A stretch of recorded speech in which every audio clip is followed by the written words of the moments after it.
Ito yung windshield na papagawa dito sa Imus, sa Malagasang Force. Ayan o. Ayan yung gaano katindi yung kaskas ng windshield, ng wiper.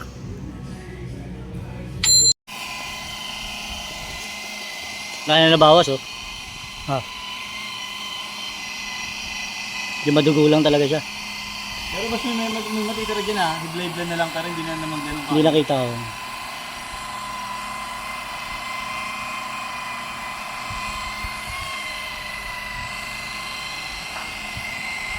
Yan boss, wala na makita oh. Hindi na makita yung wiper marks.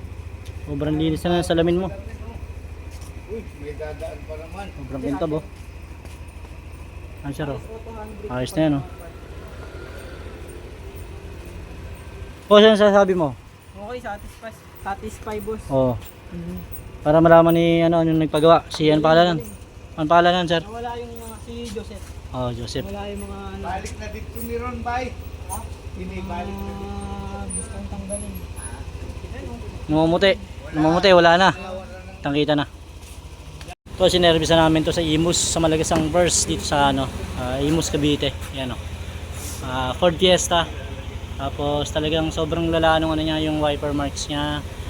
Natapos na natin, nabot tayo ng anong oras na, mga launa na ata. Mula kaninang umaga. Ngayon lang natapos. Ayun oh. Ayos na oh.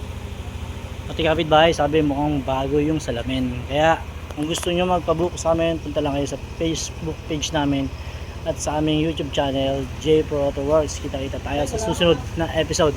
Maraming salamat.